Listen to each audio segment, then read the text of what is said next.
ইয়া রাসূলুল্লাহ, ইয়া হাবিবি, হুজুর গো, বড় মনে আশা হয় কাবা জিয়ারত করব, কাবায় চক্কর দিব।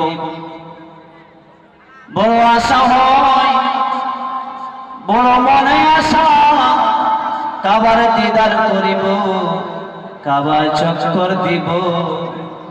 কিন্তু আমার কাছে পয়সা হয় না। আমার বাড়ি থেকে 300 কিলোমিটার দূর কাবা, আমি যেতেও পারি না। আমার কাছে যানবাহন নেই, কি করে যাব? বুঝলেন তো? আল্লাহর নবী, আল্লাহর হাবিব বলেন, ও আমার সাহাবী, যাও যাও, তোমার মা, তোমার মা, কি বলছেন? তোমার মা, কি বলছেন? তোমার মায়ের কাছে চলে যাও। তোমার মায়ের কাছে যাওয়ার পরে তোমার মায়ের পায়ের কদমের তলে চুম্বন দিয়ে দাও। তোমার আশা আকাঙ্ক্ষা আল্লাহ রাব্বুল আলামিন পূর্ণ করে দিবেন। সুবহানাল্লাহ, সুবহানাল্লাহ। বুঝা গেল? আল্লাহ রাব্বুল আলামিন আশা পূর্ণ করে দিবে। মায়ের কদমের তলে যদি আমরা একটা চুমো দিই। বুঝলেন বাপ? আল্লাহু আকবার।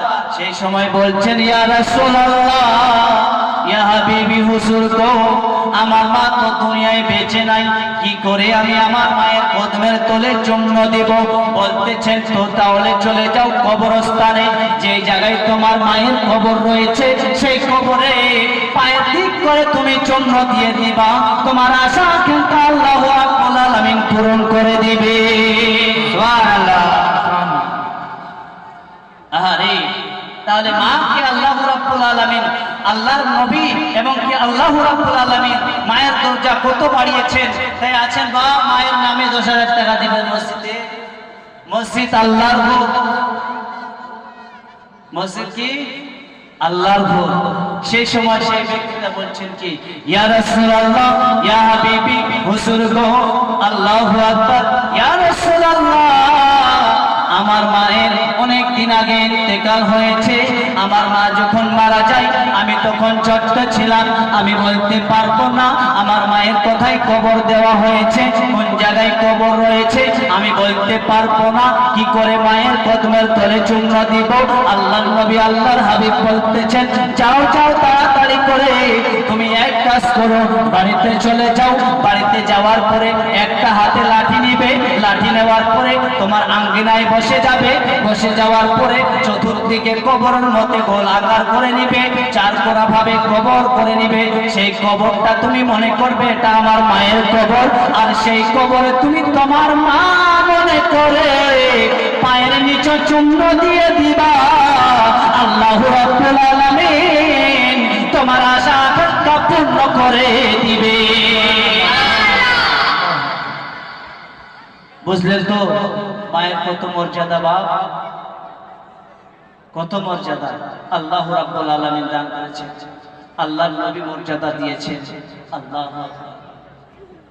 শুধু এটাই নয়, দান জিনিসটা এমন জিনিস, আহারে একদিন আল্লাহর নবী, আল্লাহর হাবিব বলতেছেন, হে আবু বকর সিদ্দিক, আবু বকর সিদ্দিক, হে আমার উমর, হে আমার উসমান, হে আমার আলী, তোমরা যাও, তোমাদের বাড়িতে কার কি রয়েছে তোমরা যাও, আর তাড়াতাড়ি করে আমার জন্য নিয়ে আসো তোমরা। বুঝলেন তো? দান নিয়ে আসো। আল্লাহু আকবার। সঙ্গে সঙ্গে এই এলানটা শোনার পরে নবী মুস্তাফা বলছেন, তোমরা দান করো। যখন এই কথাটা বললেন, এই হাদিসটা সহিহ বুখারীর মধ্যে রয়েছে। আল্লাহু আকবার।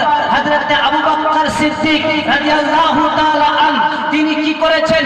বাড়িতে যা ছিল ধনমান সবকিছু আল্লাহর নবীর কদমের তলে নিয়ে এসে কুরবান করে দিয়েছেন। আল্লাহু আকবার। আল্লাহর নবী, আল্লাহর হাবিব প্রশ্ন করতেছেন, এই উমর বলো তো, বলো তোমার বাড়িতে তুমি কি রেখে এসেছো? হযরত উমর রাদিয়াল্লাহু তাআলা তিনি বলতেছেন, ইয়া রাসূলুল্লাহ, ইয়া হাবিবি, হুজুর গো, আমার বাড়িতে আমি অর্ধেক জিনিস নিয়ে এসেছি আর অর্ধেক রেখে এসেছি। হযরত আলীকে বলতেছেন, এ আলী, বলো তো তুমি কি রেখে এসেছো? বলতেছেন, আমি অর্ধেক রেখে এসেছি, অর্ধেক নিয়ে এসেছি। এক এক করে সকলকে প্রশ্ন করা হয়, সবাই বলতেছেন আমরা কিছু না কিছু বাড়িতে রেখে এসেছি। যখন আবু বকর সিদ্দিকের দরবারে পৌঁছে গেল কথাটা, যখন আবু বকরকে প্রশ্ন করা